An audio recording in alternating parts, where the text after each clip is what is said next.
মানবতার সেবায় আবারও সামিল হলেন ওএনজিসির কর্মীরা। ওএনজিসি এমপ্লয়িজ ইউনিয়ন অফ ত্রিপুরার উদ্যোগে এবং বিএমএস এর ৭২তম প্রতিষ্ঠা দিবস উপলক্ষে আগরতলায় অনুষ্ঠিত হয় রক্তদান শিবির। এদিনের কর্মসূচিতে উপস্থিত ছিলেন বিধানসভার অধ্যক্ষ রামপদ জমাতিয়া, আগরতলা পৌর নিগমের মেয়র দীপক মজুমদার, প্রদেশ বিজেপি সভাপতি তথা বিধায়ক অভিষেক দেবরায়। শিবিরের মূল উদ্দেশ্য ছিল রাজ্যের রক্তের চাহিদা পূরণে সাহায্য করা এবং সাধারণ মানুষের মধ্যে রক্তদানের সচেতনতা বাড়ানো। এদিন উপস্থিত অতিথিরা রক্তদান শিবির ঘুরে রক্তদাতাদের উৎসাহিত করেন। আমরা শুনবো ঠিক কি জানাচ্ছেন এই ব্যাপারে।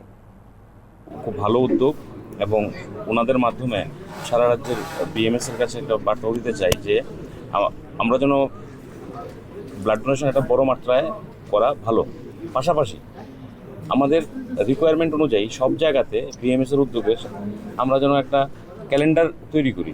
যেরকম আগরতলাতে আজকে করা হলো, এবার নেক্সট মাসে উদয়পুরে, তারপরে আমাদের ধর্মনগরে, এরকম করে একটা তারা যেন সারা মাস জুড়ে একটা ক্যালেন্ডার কর্মসূচি পালন করে এই ব্লাড ডোনেশনের। পাশাপাশি সমস্ত ক্লাব এনজিও তাদের আজকের আপনাদের মাধ্যমে বলবো তারা যেন রক্তদান এগিয়ে আসে, কারণ আমাদের প্রতি মুহূর্তে প্রতিদিনই রক্তের প্রয়োজন এবং ব্লাড ব্যাঙ্কগুলোতেও আমাদের অনেক সময় আমরা দেখি যে রক্ত স্বল্পতা মাঝে মাঝে দেখা দেয়, কিন্তু আমাদের যোগানো আছে, সবাই দিচ্ছে। মহিলারাও একটা বর্তমানে নতুন সরকার আসার পর এই ব্লাড ডোনেশন ক্যাম্পটা যে বিভিন্ন রকম কুসংস্কার আচ্ছন্ন ছিল মানুষের মনে, যে রক্ত দিলে বোধহয় আমার শরীর খারাপ হয়ে যাবে বা রক্ত দিলে হয়তো আমাদের রক্ত শরীর থেকে চলে যাবে, এই জায়গাটা আমরা কাটিয়ে উঠতে পেরেছি এবং তৃণমূল স্তর পর্যন্ত এই মেসেজ গেছে রক্ত দিলে 3 মাস পর আমার শরীরে আবার রক্ত চলে আসে, যার ফলে মহিলারাও আজকাল এগিয়ে আসছে। এবং আমার রক্তের মধ্যে কোনো রকম সমস্যা আছে কিনা, রক্তের নমুনা ব্লাড ডোনেশন করলে সেই রক্তের নমুনা পরীক্ষা হয়, আমার শরীরে যদি কোনো রোগ থাকে সেগুলো কিন্তু আমরা জানতে পারবো, আমরা তারপর কারেক্টিভ মেজার নিতে পারবো। তাই রক্তদানের জন্য যেন সবাই এগিয়ে আসে এবং বিএমএস যে উদ্যোগ আজকে নিয়েছে তাদের ধন্যবাদ জানাবো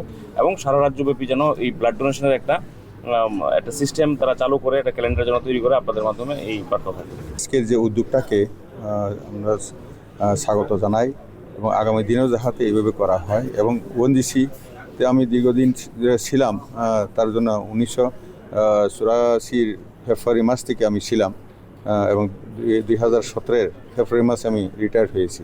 তো এতে আমি দেখেছি যে ওএনজিসি, আমি নিজে থাকতেও ওএনজিসি ওয়েলফেয়ার অ্যাসোসিয়েশনের মাধ্যমে বিভিন্ন রকম দুস্থ লোকের বিভিন্ন সাহায্য করা, কাপড় বাটা, তেমন মেডিকেল ক্যাম্প করা এবং বিশেষ করে আই ক্যাম্প করা, অনুগ্রহ দৃষ্টিদান দিল্লি থেকে এসে এখানে ওনারা দিতেন। এতে মানুষের কাছে মানে ওএনজিসির একটা ভাবমূর্তি ভালো একটা, যে ওরা সত্যি শুধু ভারতবর্ষের অর্থনীতিকে চাঙ্গা করেন না, তেল এবং গ্যাস, প্রাকৃতিক গ্যাস উত্তোলন করে ওরা মানুষের সাথেও যাতে ভারতবর্ষটাকে সুস্থভাবে নিয়ে যাতে নিরোগ মুক্ত যাতে করা যায় এবং স্বচ্ছতার মাধ্যমে নিয়ে যাওয়া যায়, এটাও ওএনজিসির সেই সমস্ত কর্মচারী ইউনিয়নেই হোক বা অ্যাসোসিয়েশনেই হোক, S2 মাধ্যমে করা হয়।